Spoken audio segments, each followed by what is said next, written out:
Empezar en el número 7. Estamos en la organización angelical. No podemos estudiar a los ángeles sin ver que hay niveles, o sea, diferentes niveles en el gobierno, por decir, entre ellos, y este nivel es de acuerdo a su autoridad y gloria. Tenemos arcángeles, ángeles, serafines, querubines, y los siguientes son principados, autoridades, poderes, tronos, fuerzas y dominios. Esto más bien se refiere a los poderes, no a seres celestiales. Realmente lo que son los seres celestiales es arcángel, ángel, serafín, querubín. Son 4 niveles de los ángeles. Se cree que desde donde empieza principado se puede referir a algunas posiciones y no seres vivientes. Vamos a empezar con el arcángel. Voy a leer en el lado, los que tienen sus notas abiertas. Voy a leer Colosenses 1:16, y de ahí es donde sacamos los niveles de los ángeles. Dice: porque en él fueron criadas las cosas que están en los cielos y que hay en la tierra, visibles e invisibles, sean tronos, sean dominios, sean principados, sean potestados. Todo fue criado por él y para él. Y luego en Romanos 8:38 dice: por lo cual estoy convencido de que ni la muerte, ni la vida, ni ángeles, ni principados, ni potestades. Aquí está hablando Pablo que nada nos puede apartar del amor de Dios. Muy bien, el arcángel. En Judas 9 se menciona a Miguel como un arcángel, y quizá antes de la caída de Lucifer también él era aún superior a Miguel. En el principio, más de seguro eran 2 arcángeles. Era Lucifer, que luego llegó a ser Satanás, y Miguel.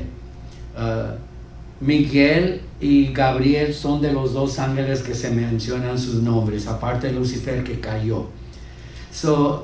El prefijo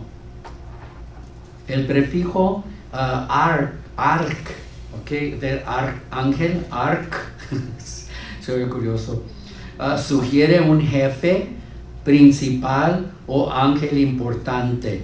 Entonces Miguel ahora es el ángel príncipe sobre todos los demás. Ya cayó Lucifer, entonces arriba de todos está Miguel. Él es solo porque la Biblia nunca habla de arcángel en plural. Eso, ya no está Lucifer, ya no se habla en plural arcángel. Este nombre significa quien como Dios. Y ese es el de Miguel. Miguel, algunos dicen que simboliza algo ardiendo, pero es más conveniente decir quien como Dios. Se refiere a que él es enseguida de Dios. El siguiente, pero aquí es el arcángel Miguel, que es el pensamiento de un artista de cómo él cree que se ve Miguel. Si es que, no sé si lo alcancen a ver. ¿Se imaginan los ángeles como él? ¿Verdad? Y casi siempre usan mujeres, pero sabemos que en la Biblia no hay diferencia entre hombre y mujer. Entonces más de seguro son hombres o pueden ser mujeres, porque no hay distinción. Según el artista, me gusta porque se ve fuerte, ¿verdad? Y nos puede proteger y defender. Vamos a seguir con Miguel. En el Antiguo Testamento se identifica a Miguel con Israel como nación. Él se dedica a proteger a Israel, no importa quién sea. También se refiere a él como Miguel, tu príncipe. Es el mensajero de Dios de la ley y juicio.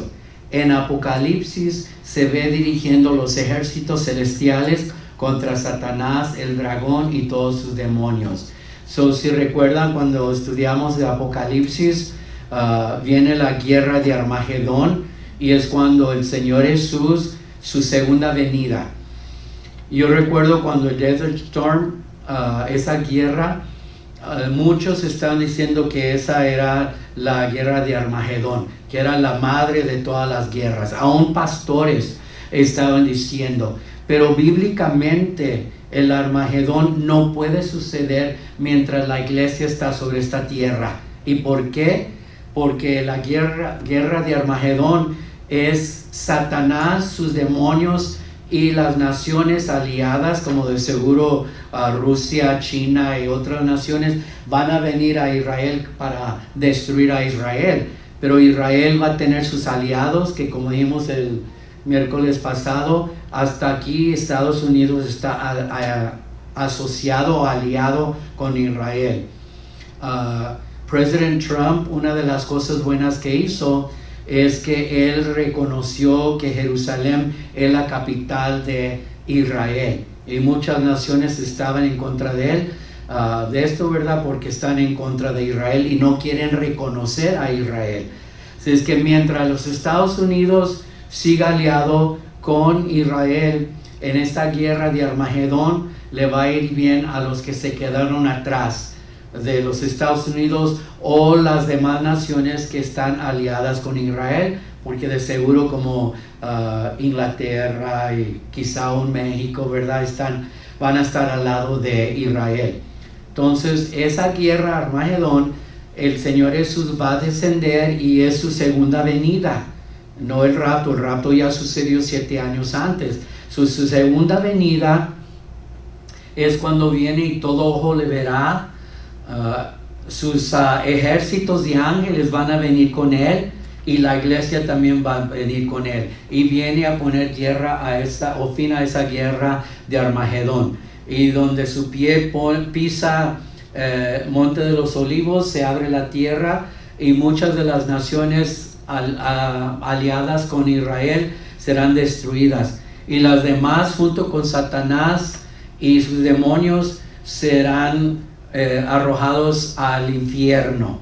Y las naciones que estaban a favor de Israel, ellos se juzgarán, y porque estuvieron aliados con Israel van a entrar al milenio.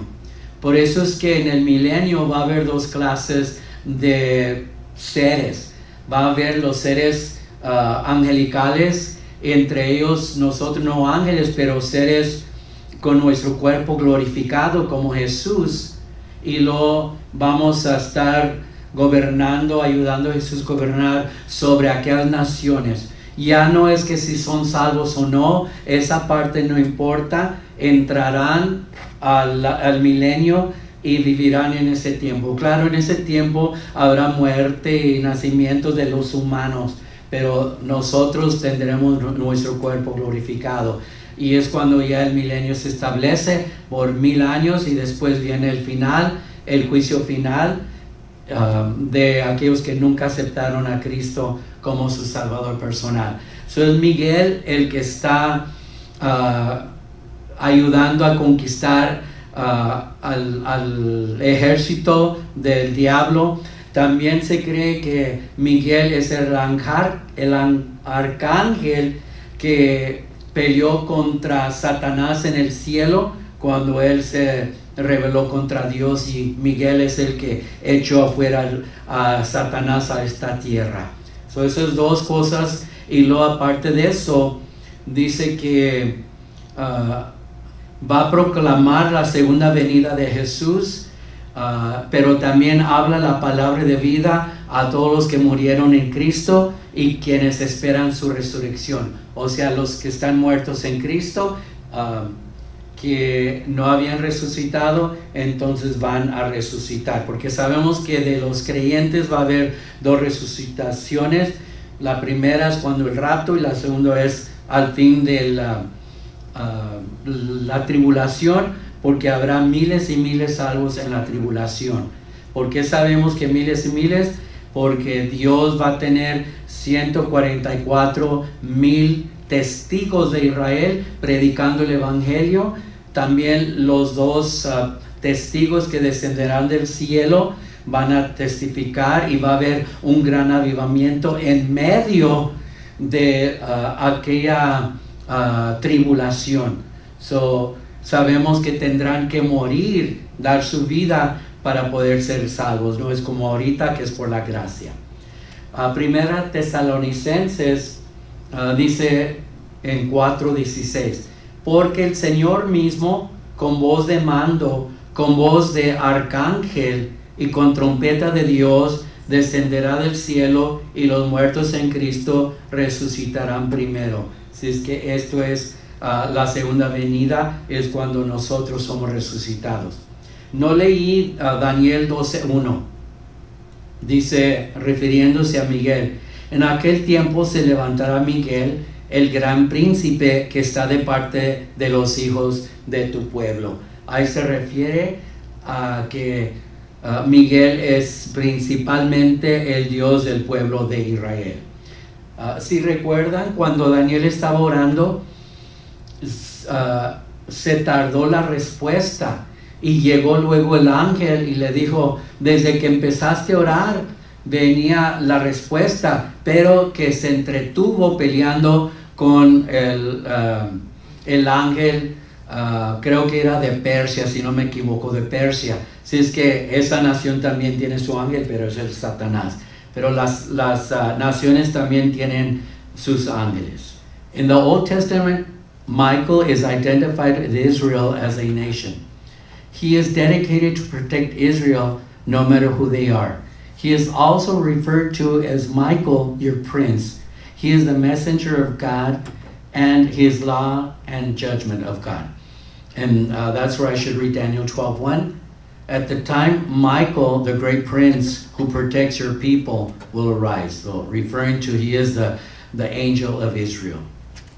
In Revelation, he is commanding the celestial armies against Satan, the dragon, and all his demons. That's the war of Armageddon in Revelation. So he's in charge of the great armies of God. The Bible says that Michael will conquer and hell will tremble, but heaven will rejoice and celebrate. So the ones that are in hell, they will tremble because now they see that who they served, the devil, is going to be left without power. But you know, the heaven, so everybody that's in heaven will rejoice and celebrate, and that's including the angels. Some Bible scholars say that Michael is the one that cast Lucifer from heaven. Remember, there was a war. We'll talk about that in number 8 more detail. But he led a third of the angels to go against God, and then he was cast out from heaven, and that's when he landed here on earth. And that it was Michael that, well, if he's the archangel, it's common sense, you know, that he would be leading the armies. He will not only proclaim Jesus' second coming, because here where it says 1 Thessalonians 4:16, the first part, or I think I wrote the whole part. For the Lord himself will come down from heaven with a loud command with the voice of the archangel. There, it's kind of hard to understand. It seems like Jesus' voice will be heard, but it's actually the voice of Michael the archangel with a trumpet call of God, and the dead in Christ will rise first. So that's the moment when the ones dead in Jesus will arise, and a second right after, we that are living, hopefully we'll still be alive, or if not, you know, we'll be in the presence of the Lord. I didn't understand this, but now I do understand. The ones that are in the presence of the Lord, it's just their soul, okay? Their body went back to the dust. Their spirit went back to God who gave the spirit. The unbelievers that die, their soul goes to hell, and their spirit goes back to God. That spirit is the breath of life that God gave us after He formed Adam. And then the body goes back to the dirt. The body, soul is the one that goes to the presence of the Lord. So when the rapture happens, the ones that are in heaven in the presence of the Lord, but their body is here on earth, their body will be resurrected and turned into a glorified body, but somehow at that same instant, those up there are in their body that is just resurrected. Okay? Because they can be up there afterwards without their body. So there's a moment when, at that instant where they're resurrected, the body and the soul come together, and then that's when they go back and then be, in the presence of the Lord forever. Well, not forever in heaven, but forever. Michael will shout the second coming. He will not only proclaim Jesus' second coming, but it will also speak the word of life to all those that died in Christ and are awaiting the resurrection. So that's where I'm explaining that their soul in heaven will immediately be combined with their body that is resurrected, and then we'll all go together to heaven.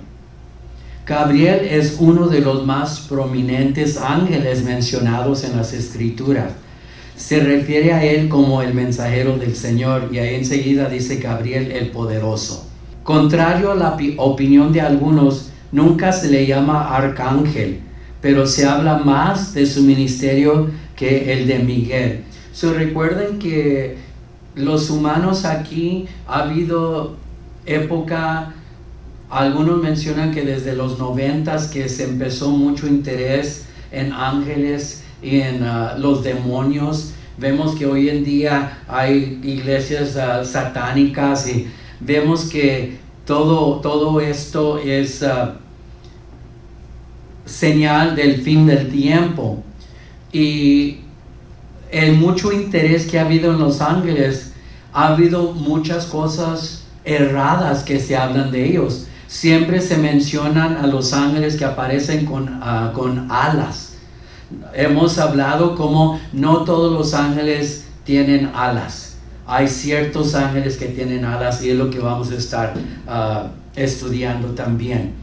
Su ministerio de Miguel es de ser mensajero de misericordia y promesas. Él aparece 4 veces en la Biblia, y siempre trayendo buenas nuevas, y aquí tenemos las 4.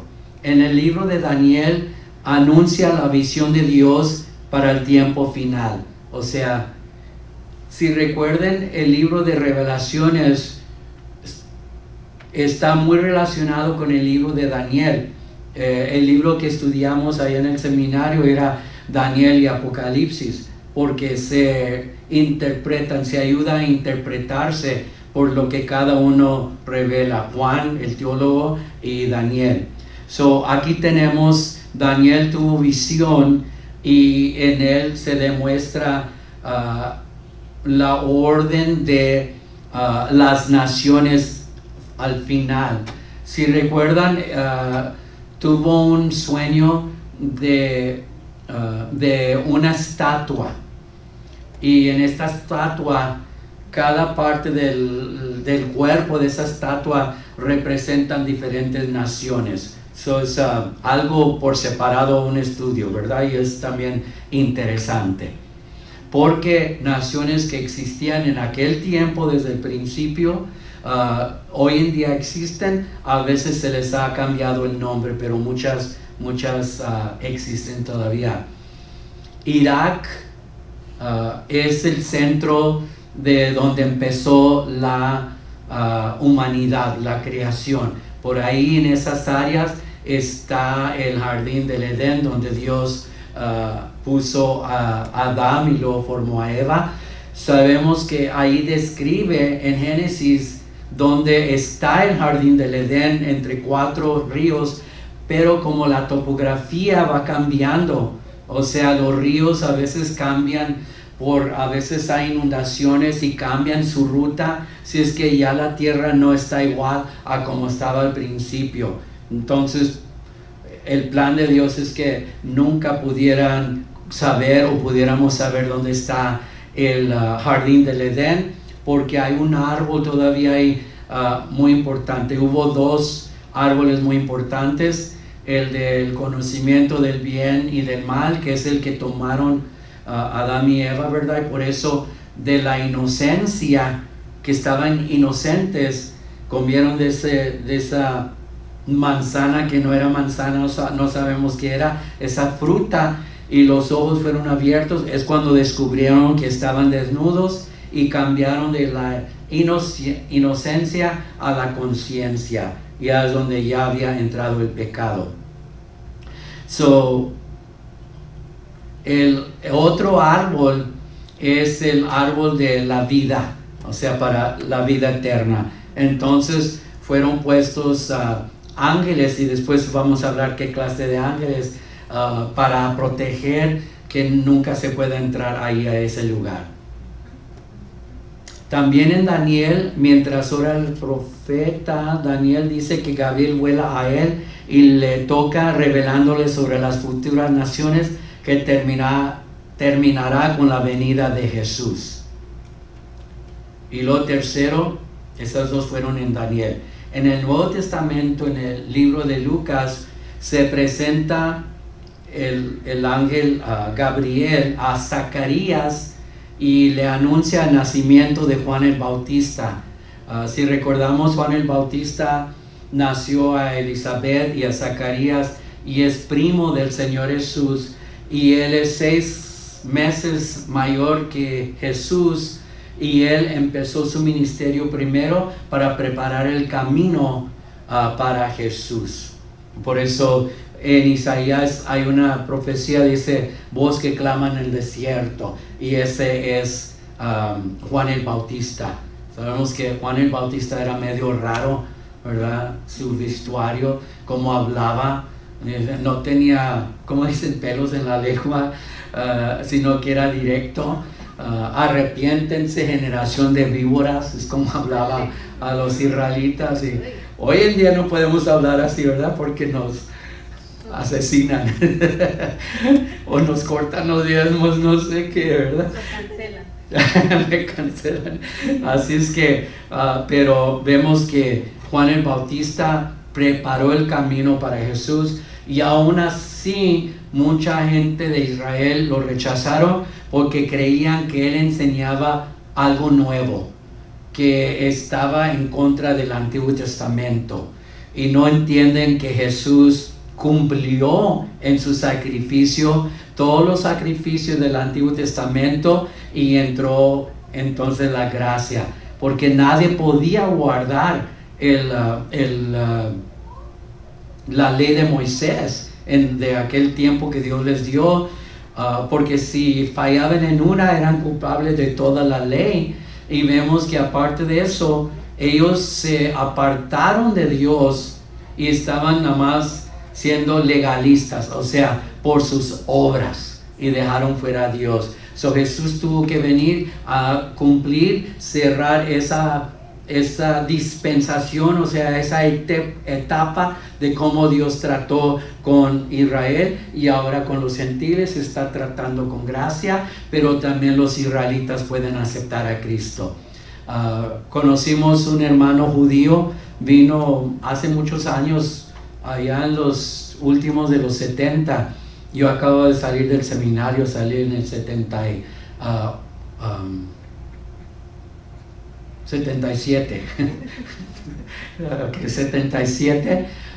y estaba trabajando en la oficina allá en Brownsville, y me tocó ir por él.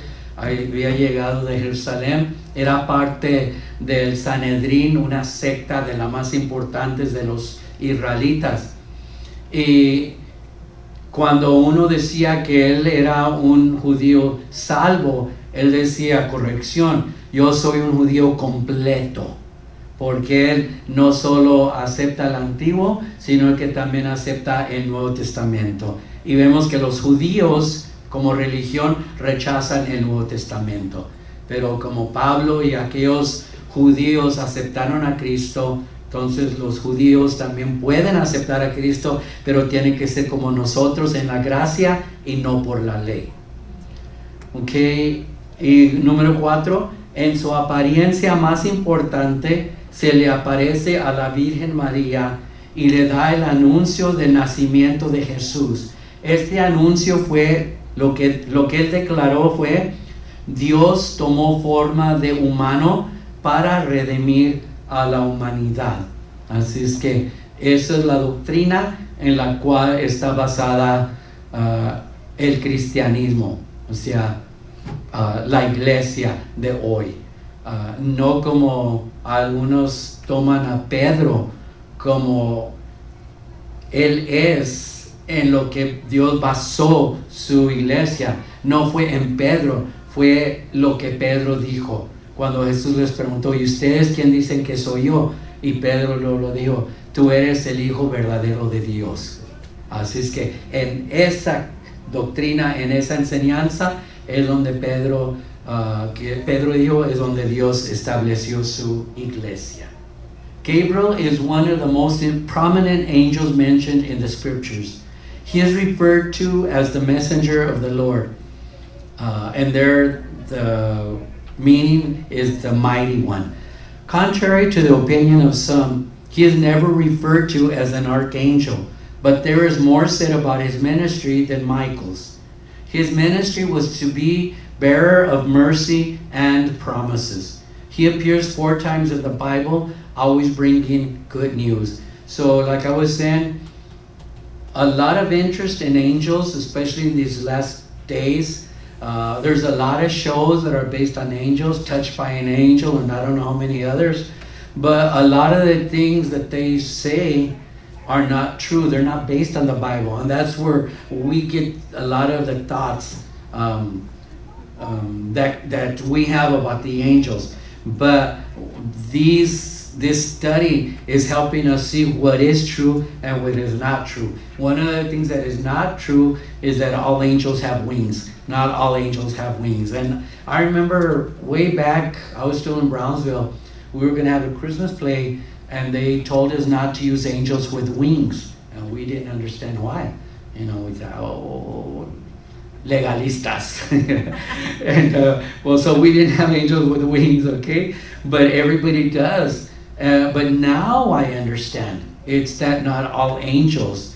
And usually the angels that appear are not the angels that have wings. Like we mentioned with Abraham, that 3 angels appeared to Abraham. They ate with him. So angels do eat in heaven. They don't need to eat to live, but they do eat. So thank the Lord for that. So it was Jesus and 2 other angels. And they were as men. They did not have wings. So not all angels have wings. And he is not more important than Michael, because Michael is an archangel, but Gabriel's job is different, and he was the messenger from God and always bringing good news. So the 4 times that he's mentioned in the Bible, in the book of Daniel, he announces the visions of God's plan for the end times. There is a portion in Daniel that's called the 70 weeks of Daniel. And the 70 weeks are different dispensations or forms that God dealt with men. Like I mentioned, consciousness,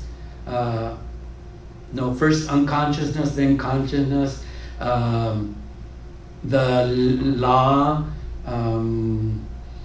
the gobierno humano, which was before the law, and then we have the grace, then we have the millennium. So there's 6, but I left one out. But anyway, these different dispensations is the form that God dealt with different people, different times. So those 70 weeks, we can interpret that it's times that have passed. I had a big manta that it was from my Mentor's wife gave it to me, and Mana Linda, do you remember it?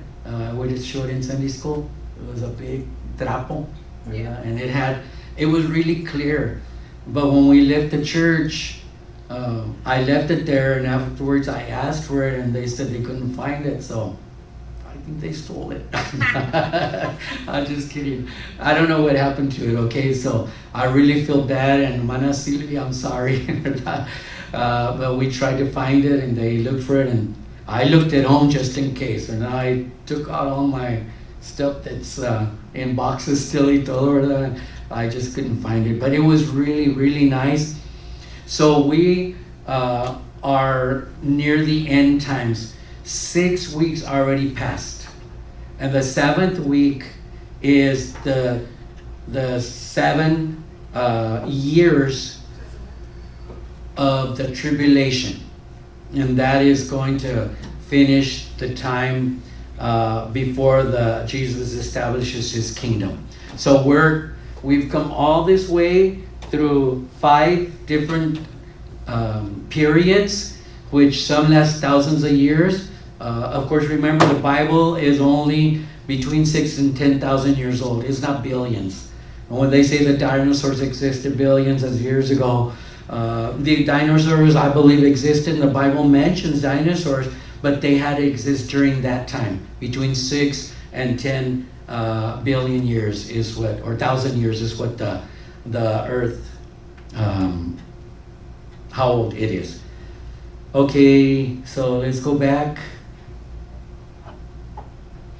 The book of Daniel, also number 2, the prophet was praying, and angel Michael, Gabriel flies to him and touches him, revealing about the future nations, which will end with the second coming of the Lord. So this helps to interpret Revelation. Number 3, in the New Testament, in the book of Luke, he appears to Zechariah, and he announces the birth of John the Baptist, and reveals his ministry of preparing the road for Jesus. So Zechariah and Elizabeth, Elizabeth is cousin to Mary, the Virgin Mary, and when Mary finds out that Elizabeth is pregnant, she goes to visit her, and the Bible says that in her womb the baby jumped, ¿verdad? And this was going to be John the Baptist, who was going to come before Jesus, 6 months before Jesus, to prepare the way for him. That's why in Isaiah it says, voice that calls in the desert, because John the Baptist was very distinct in his way of being, his dressing, the way he spoke. I was saying that he would preach, repent, generation of snakes, and that's how he would talk to the Jewish people. In his most important appearance, he appears to the Virgin Mary, and he announces to her the birth of Jesus. This was his announcement. God became flesh to redeem us. So that's his greatest job that he had. En la orden de nivel y autoridad, después del arcángel y los ángeles, siguen los serafines y luego los querubines. Vamos con los serafines. Cuando estaba en 5th grade, 6th grade, por ahí, una maestra era Bolía. Decimos que era americana, pero todos somos americanos, ¿verdad? Pero era anglosajona.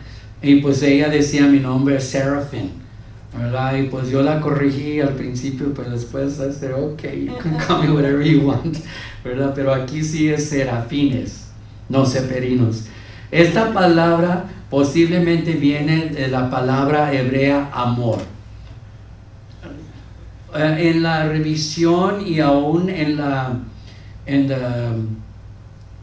¿cómo se dice? NIV Bible, no que cambiaron la Biblia, sino que se han estudiado más las palabras en el origen, y hay palabras que se usaron en el King James, de donde viene esta Biblia, que ahora se entiende más el significado de ellas, entonces ya las reemplazan.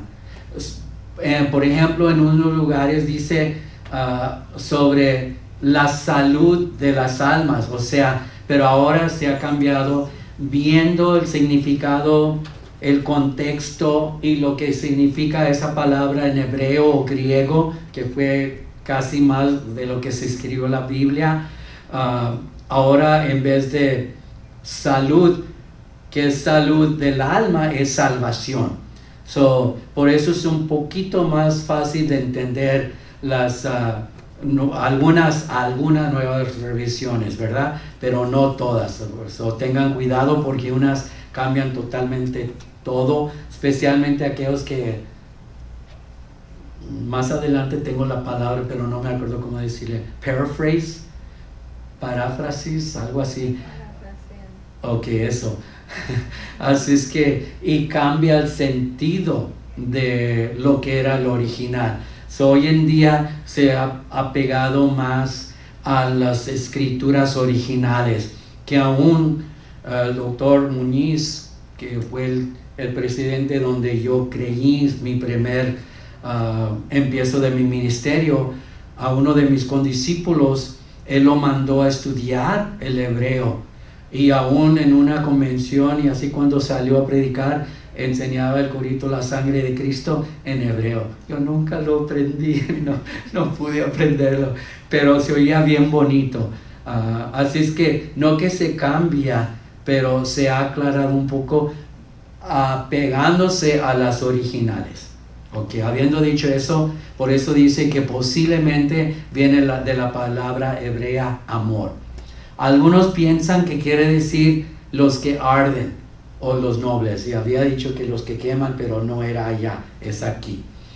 Encontramos serafines solamente en Isaías 6, versículos 1 al 3 y luego 6 al 7. Lo voy a leer.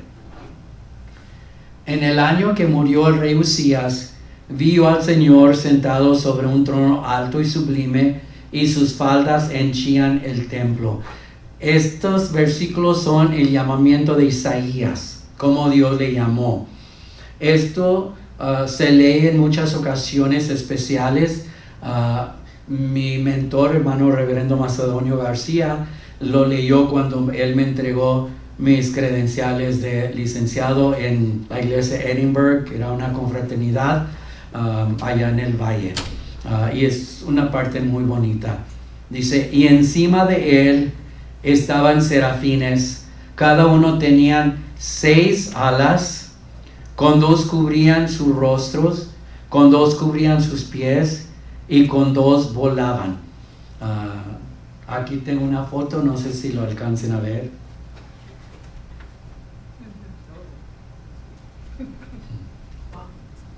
No está tan feo como algunos ángeles que se describen.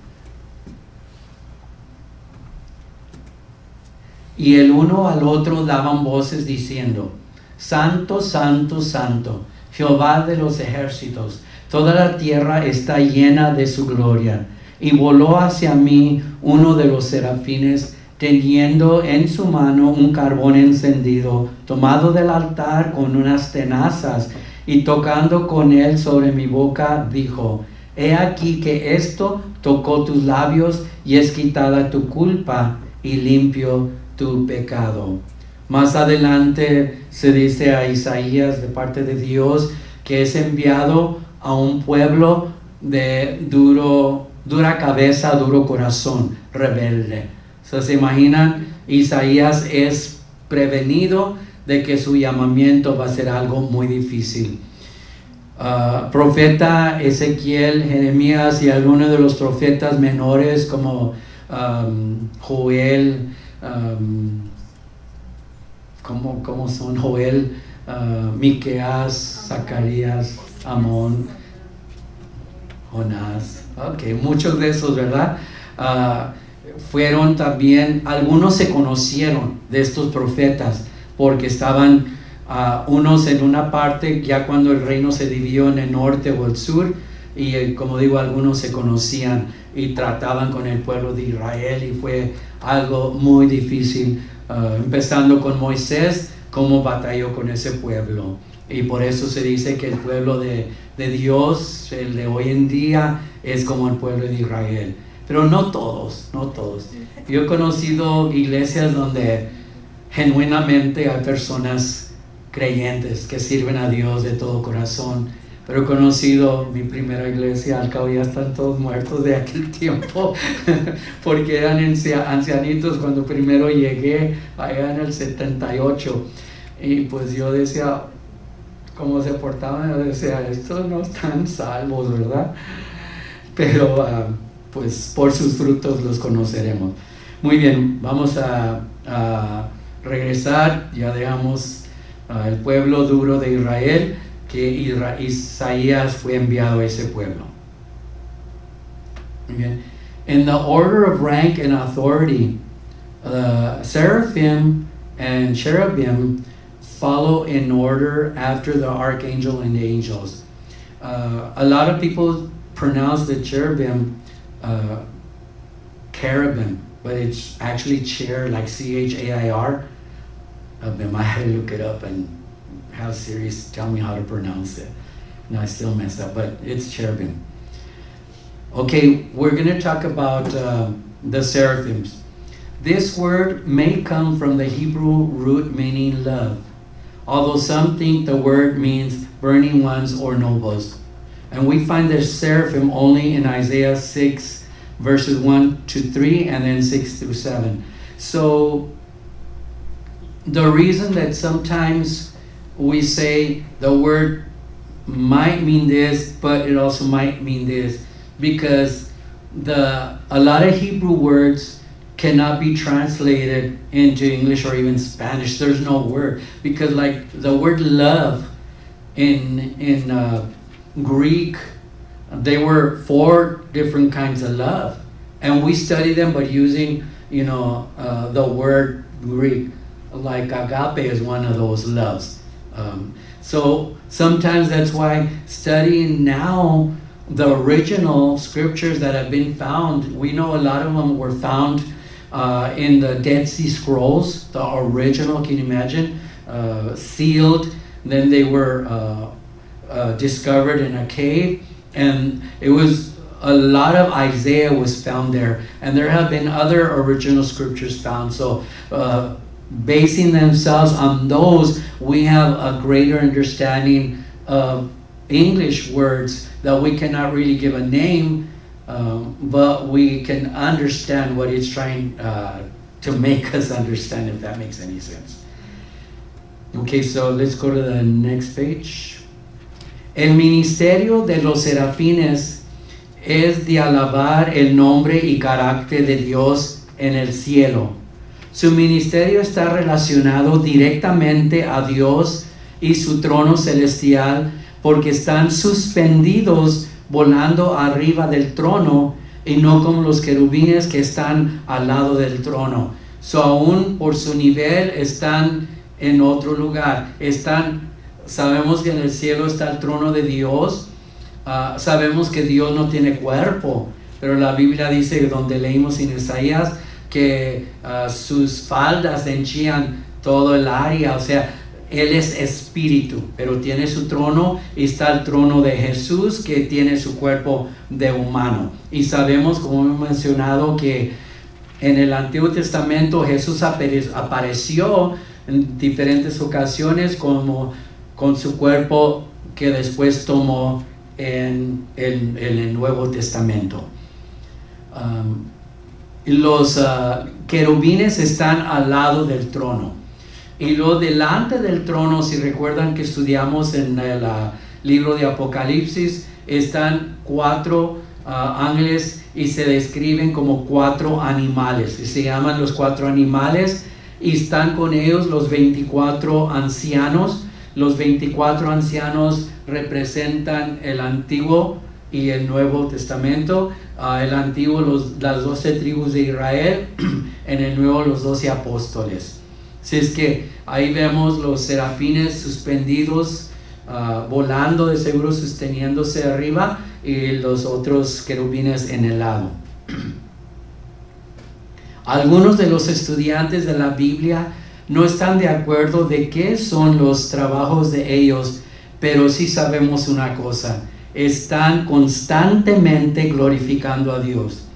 También sabemos por Isaías 6:7 que Dios los puede usar como los que limpian y purifican a sus siervos. O sea, donde leímos que tomó una de las brasas en las tenazas y puso sobre el labio de Daniel y lo limpió. Son indescriptiblemente hermosos con sus alas. Pero una vez más recordamos que la Biblia no soporta la creencia que todos los ángeles tienen alas.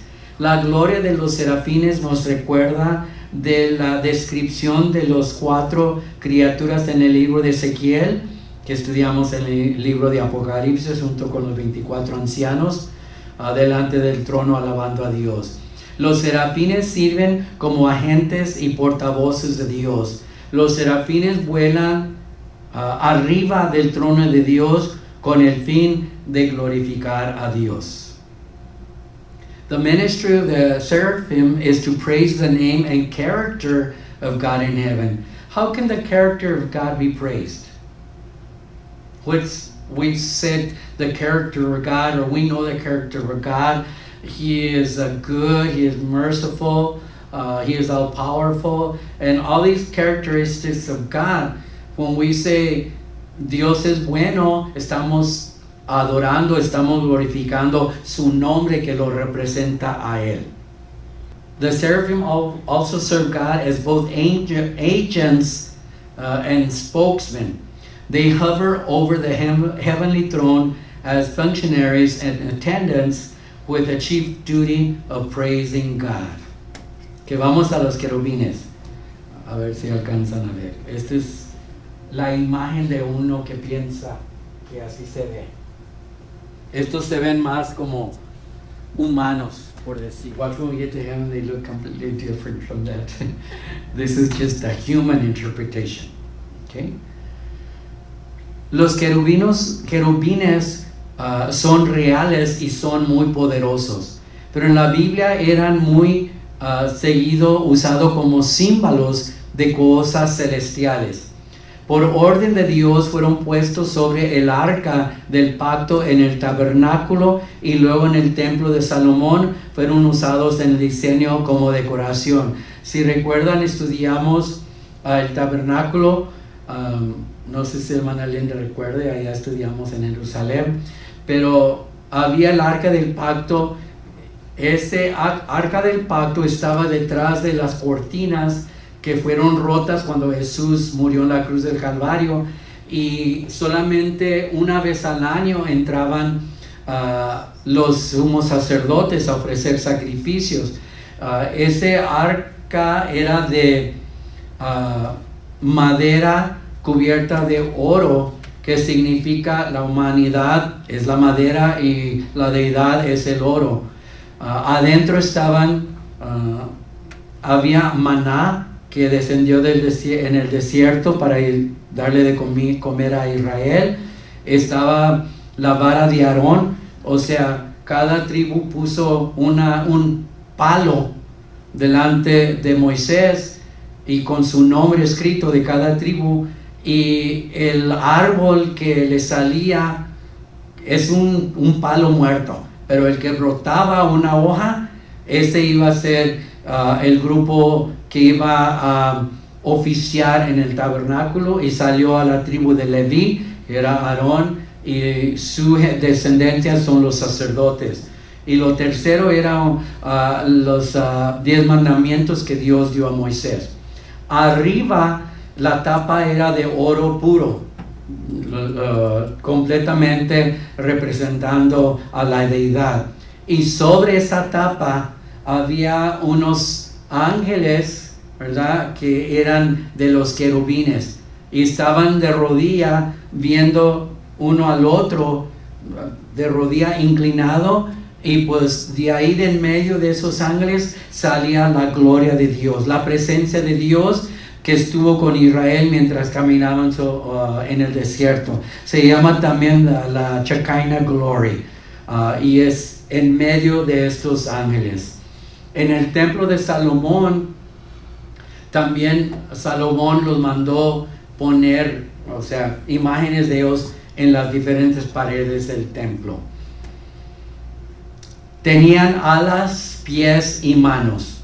En el libro de Ezequiel los describe como llenos de ojos y los pies como ruedas. Luego en el capítulo 9, 3 y 10:1, el Señor desciende al templo, el templo de Salomón, y los querubines son puestos como viendo, los querubines en el cielo, viendo al templo. Esto sucede porque Jerusalén está por ser atacado por los enemigos de Babilonia que van a destruir el templo. Si recuerdan, Jesús dijo ahí a los que estaban escuchándolo, viendo el templo de Salomón, será derribado, no quedará piedra sobre piedra, y en 3 días se volverá a levantar. Y eso es lo que usaron en contra de Jesús cuando lo juzgaron, porque se tardó años para construir ese templo. Pero Jesús estaba refiriéndose a su templo, su cuerpo, que sería destruida, o sea, crucificado y muerto, y resucitaría al 3er día. Esto estaba por suceder, la presencia de Dios estaba yéndose de ese templo que sería destruido. Esto nos indica que ellos tienen que ver con la gloria de Dios. Este capítulo 10 da una de las más detalladas descripciones de la gloria de Dios, cuando Dios se ha manifestado su gloria. Pero también hoy en día, cuando decimos quiero ver la gloria de Dios, en parte estamos refiriéndonos a que queremos ver sus milagros, lo que Dios hace, su poder, queremos verlo. En Génesis 3:24, estos querubines están cuidando el árbol de la vida en el jardín del Edén. Ellos cuidaban la entrada al lugar santísimo en el tabernáculo. Si recuerdan, aún en las cortinas estaban imágenes de los querubines y luego estaban adentro, y ellos son los que no permitían que nadie más entrara. Pero gracias a Dios, en la muerte del Señor Jesús, aquellas cortinas fueron abiertas, y ahora tenemos que la Biblia dice: lleguémonos pues confiadamente al trono de la gloria de Dios. Ahora todos tenemos acceso a la presencia del Señor. Cherubim. These angels were real and very powerful. But in the Bible, they were usually symbols of celestial things or beings. By God's order, figures of them were placed on top of the Ark of the Covenant in the tabernacle, then in Solomon's temple. So when we studied the temple, we see that there was a curtain that separated the holy place from the most holy, and that's where that Ark of the Covenant was placed. The high priest could enter only once a year. He had to make a sacrifice for himself, because if he came in with sin, he would die. Inside that ark were 3 things. ¿Cómo se dice palo? The rod. The 12 tribes put a rod before Moses, and with their name on their rod. And God told Moses, the rod that sprouts a leaf, because they were dead sticks, that is the tribe that will be the priests and the high priests in the tabernacle, or later on in the temple, and that was Levi, that tribe. Then there was manna from heaven, or that had come from heaven, and then there were the 10 Commandments. And on top, that was solid gold, and on top were 2 of these cherubims kneeling, facing each other, and between them came out a glow which was the presence of God. God wanted to show Israel that he was going to be with them, and that presence of God, that fire, is called the Shekinah glory, and that was the glory of God. In the book of Ezekiel, they were described as being full of eyes and with feet like wheels. Then in chapter 9, verse 3, and chapter 10, verse 1, the Lord descends to the temple of Solomon, which was the one that was in existence when Jesus was in Jerusalem.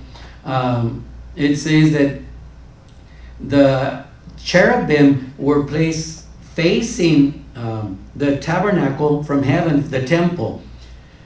And the reason for this is that the temple is about to be destroyed by the Babylonians. So the presence of God is leaving that temple beforehand. It's destroyed because God willed it to be destroyed. We have the Temple of Solomon. We have the next temple, which was called of King Herod because he helped make it more glorious. He helped them to add on to it. And then that one was destroyed also. The first one was destroyed in the Old Testament, this one in the New Testament. There will be another one built, which will be in process during the time of the millennium. So that temple is still to be built. And I remember when I was young, I read in Time magazine that the Jewish people were preparing, and that was in the 70s, preparing for the next temple. So that has not been built. It will be built, and they have so many materials ready. It's like when the second temple was, or the first temple was built, David wanted to build it, but God told him, you have too much bloodshed on your hands. Solomon, your son, will build it. So what David did is prepared. He brought materials from different places, the best for God, and then it was up to Solomon to restore it. Okay, so what's going to happen is that that temple is going to be destroyed and the presence of the Lord leaves beforehand. This indicates that the cherubim are associated with the glory of God. When we say the glory of God, in the Old Testament, His glory was represented or presenced on the Mount Sinai, where God gave Moses the 10 Commandments. The temple, the mountain shook, there was thunder, and there was like clouds, and only Moses could see it. When Moses descended after being 40 days up there, his face shone, it was shining, and he had to put a veil over his face because the Jewish people were scared to look at him. Nowadays, when we say we want to see the glory of God, we're referring to, we want to see miracles of God. We want to see and feel the presence of the Lord. We want Him to manifest Himself in our midst, and we see that when we are praising Him, that is what He does. He manifests Himself among us. The cherubim, like the seraphim, are constantly glorifying God. In Genesis 3:24, they are guarding the tree of life that is in the Garden of Eden. They also watched over who entered into the most holy place in the tabernacle, like I mentioned in the tabernacle in the Old Testament. So if there's no questions, then we're through for today.